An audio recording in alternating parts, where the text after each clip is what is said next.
de volta com Cidade e Realidade. Eu vou conversar agora com o Dr. Eduardo Sitnovetter.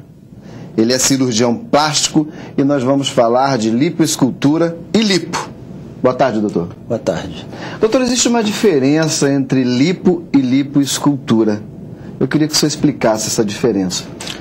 Na verdade, no meu entender, todos os procedimentos lipo, mini lipo, lipoaspiração, lipoescultura e até o que a gente está chamando de lipoescultura de Beverly Hills tem a mesma essência. É que nem um carro, tudo é carro, mas você tem um Fusca, você tem um Mercedes. Perfeito. Então o que muda vai ser como você vai fazer retirar aquela gordura, isso que muda o arcabouço em si. Mas em si toda lipo, mini lipo, lipoescultura tem a mesma essência, ou seja, uma anestesia que pode variar e uma cânula para retirar a gordura. Muito bem, doutor. O mundo da estética está cada vez mais inovador. E existe agora a lipoescultura de Beverly Hills, como o senhor comentou agora. Eu queria que o senhor explicasse um pouco mais o que é esse tipo de lipoescultura. Eu sempre tive acostumado a fazer um tipo de lipoescultura, de lipoaspiração, que é a lipoaspiração tradicional, ou com bloqueio, ou com anestesia geral, em que se eu conseguir tirar uma quantidade certa de gordura, com um pós-operatório prolongado do paciente, e eu tenho esse amigo, que inclusive já foi meu cliente, que ele começou a fazer um tipo de lipoaspiração especificamente. Que é o Dr. Alan Bittner. Dr. Alan Bittner, que mora em Beverly Hills, e a gente foi aprender com ele como é que ele fazia, quais as diferenças dessa lipoaspiração que ele fazia para o que a gente aprendeu aqui. E eu comecei a ver um método completamente diferente, assim como se abrisse uma janela, um caminho novo. Perfeito. E um paradigma completamente diferente, não só na abordagem, como na recuperação dos pacientes. Porque isso é fundamental. Aliás, a preocupação do médico na recuperação do paciente é fundamental, né? É fundamental. E a segurança também. Então, uma das essências da lipoescultura de Beverly Hills é o tipo de anestesia, que é uma anestesia local, tumescente, que já existe aqui no Brasil, muitos colegas já fazem, mas a fórmula que se faz essa tumescência, o que vem a ser a tumescência? É injetar uma grande quantidade de anestésico com outras substâncias dentro do local que a gente quer retirar a gordura, e essa anestesia, ela vai ajudar a quebrar a gordura, dissolver a gordura e evitar que haja sangramento. Então você praticamente não tem sangramento como ocorre na lipoaspiração tradicional. E com isso você tem uma recuperação muito maior. E o método que utiliza, a cânula que utiliza, é uma cânula muito mais fina. A cânula de infiltração, eu não consegui achar essa cânula aqui no Brasil. Então é uma cânula muito fina e com isso a gente consegue infiltrar todas as camadas da gordura, difundindo esse líquido de uma maneira homogênea. Quer dizer, essa técnica utiliza cortes? Como é que é feito? Normalmente, na lipoaspiração, a gente faz um pequeno corte, mais ou menos meio centímetro, para retirar a gordura, colocar a cânula. Nessa técnica, a gente utiliza como se fosse um punch, um aparelhinho de 2 milímetros, que a gente tira um pedacinho da pele e depois a gente dilata esse buraquinho que fez para colocar a cânula e aspirar. Com isso, o organismo normalmente ele vai retrair essa pele para esse tamanho de 2 milímetros e depois ele cicatriza, ficando um pequeno pontinho. Isso fica quase imperceptível. Quase imperceptível, como se fosse uma pinta que a pessoa tivesse. E por isso também a gente não precisa dar ponto, porque é uma circunferência e ela mesma se retrai.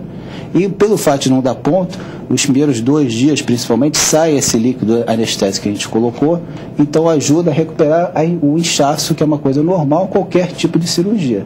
Então a recuperação passa a ser uma recuperação muito mais rápida para o paciente. Os resultados desse método, então, é bastante eficaz? Tem sido, na minha experiência, muito mais eficaz do que o que eu fazia antigamente.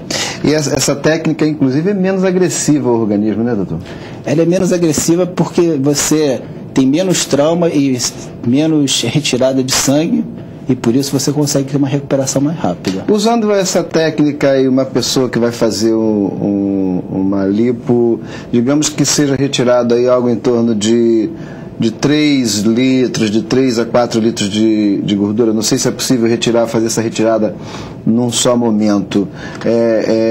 Qual o período de internação? Essa pessoa fica quanto tempo internada? Ou vai para casa no mesmo dia? Já pode trabalhar no dia seguinte? Como é que é? Bom, tudo que eu fazia antigamente, vou dizer, eu tirava 1 litro de gordura numa pessoa, hoje em dia eu tiro 3. porque chega um ponto... Onde você tirava um, hoje você tira 3? Hoje eu tiro 3, porque o método permite que você consiga quebrar melhor a gordura e retirar essa gordura com segurança. Agora, a recuperação, uma paciente que a gente tire 3, 5 litros, 6 litros, normalmente o paciente acaba o procedimento, que é com anestesia local. A gente tem a presença do anestesista junto, que é uma exigência aqui no Brasil. Nos Estados Unidos, a gente faz esse procedimento sem o anestesista. Então, a gente tem um anestesista que faz uma sedação quando o paciente pede. E o que segura o paciente na clínica vai ser justamente a sedação. Se o anestesista não fizer a sedação, terminado, passa 10, 15 minutos, a pessoa pode ir embora. A gente vê os sinais vitais, a pressão estando bem, pode ir embora tranquilamente. Então, todos os pacientes fazem o procedimento, ficam uma meia hora depois que termina e vão embora para casa. Muito bem, doutor. As pessoas que estão um pouco acima do peso, estão com sobrepeso, porque normalmente quem procura fazer essa técnica, esse tipo de cirurgia, são pessoas que estão com a autoestima baixa e um pouco acima do peso. Qual o conselho que o senhor dá para quem está com sobrepeso e quer fazer a lipoescultura? Como eu falei contigo, meu paradigma, depois que eu conheci essa técnica, mudou completamente. Então, tradicionalmente, a lipoaspiração ou a lipoescultura ela é indicada para gordura localizada, aquela gordura que não sai de jeito nenhum, nem com ginástica, nem com dieta. E conversando com o Dr. Alan, ele falava, não, a gente pega a pessoa gorda mesmo e a gente tira a gordura. A gente não vai pegar uma pessoa gorda e transformar uma pessoa em magra. Isso não tem como fazer. Perfeito. Não vai tirar toda a gordura, como no caso de uma gordura localizada de uma pessoa que só tem uma gordurinha. Mas a gente vai dar um grande incentivo para essa pessoa a voltar a praticar ginástica, a fazer uma dieta melhor e a partir daí ela ir melhorando. Que tem muitas pessoas muito gordas que não conseguem abaixar, não conseguem se movimentar direito e com a lipoaspiração, com essa lipoescultura, ela dá uma boa melhorada, não vai resolver o problema da gordura dela, mas vai melhorar bastante e permitir que ela tenha um incentivo, se anime e com esse ânimo ela continue e exerça uma atividade física melhor e se desenvolva melhor, tendo um corpo mais saudável. Após feita a lipoescultura, o excesso de pele que sobra, essa pele volta ao normal ou é feita uma cirurgia para se fazer a retirada dessa pele? A gente vai depender muito do tipo de pele e da idade da pessoa, mas de um modo geral, com a lipoaspiração que eu fazia, quando a gente tirava a gordura, sempre sobrava uma quantidade relativamente grande comparado com agora de gordura. E essa quantidade de gordura pesava. Então era um peso que a pele tinha para não retrair. Quando a gente retira muito mais gordura do que o normal que se faz tradicionalmente, a própria falta de peso da pele faz com que ela retraia e colhe no corpo. Então, até agora, mesmo operando pacientes de 70, 75 anos, não tem tido nenhum problema de retração, ou seja, de ter que fazer uma cirurgia para retirar essa pele. Mas não quer dizer que não vai acontecer. Isso depende de cada paciente, do tipo de pele e da quantidade de gordura que a gente for tirar. O senhor comentou 70, 75 anos. Existe uma idade mínima ou uma idade máxima para que se possa se submeter a essa cirurgia? Quando eu estudava na faculdade, eu aprendi com um professor uma coisa que realmente eu levo para a minha vida toda. A medicina é o bom senso, então a gente tem que ter um bom senso. Então, um paciente com uma certa idade, por exemplo, essa paciente, 70 anos, tem uma barriga, quer retirar a barriga, a gente faz os exames pré-operatórios. Se ela não tem nenhum problema cardíaco, não tem nenhum problema de saúde, não há problema de a gente fazer essa lipoaspiração, a lipoescultura, por ser uma anestesia local, por ser uma coisa rápida, sem internação, que ela volta às atividades normais. A mesma coisa com uma criança. Você não vai pegar e fazer uma lipoescultura numa criança por capricho. Agora, Perfeito. Dependendo de um adolescente estiver muito obeso, a gente pode funcionar como um incentivo para se desenvolver na dieta. Sempre como um incentivo para que ele possa dar um seguimento na dieta e chegar a um corpo ideal, né? Inclusive, o Conselho de Medicina coloca que a lipoaspiração não é um método para se perder peso. E eu concordo, mas ele pode servir para incentivar a pessoa para se desenvolver melhor. Sair daquela inércia e, estou melhor, e aí começa a batalhar para melhorar. Muito bem. Quantos quilos uma pessoa pode perder fazendo uma lipoaspiração? Quantos quilos o máximo? Ou melhor falando, qual é a medida que poderia se perder?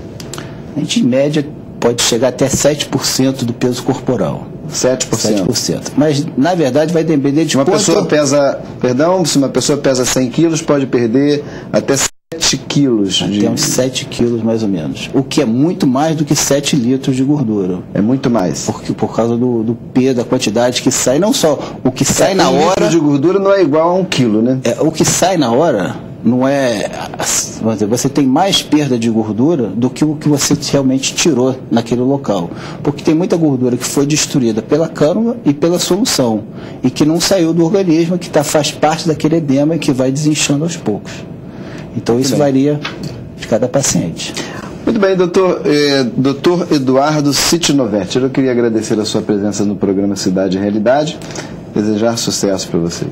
Muito obrigado e obrigado pela oportunidade e aos telespectadores. Obrigado mais uma vez. No próximo bloco nós vamos falar da peça Escola Musical. E para falar dessa peça que está fazendo um tremendo sucesso, convidamos aqui os atores Gabriela Cavalcante e Igor Ponte. Nos aguarde.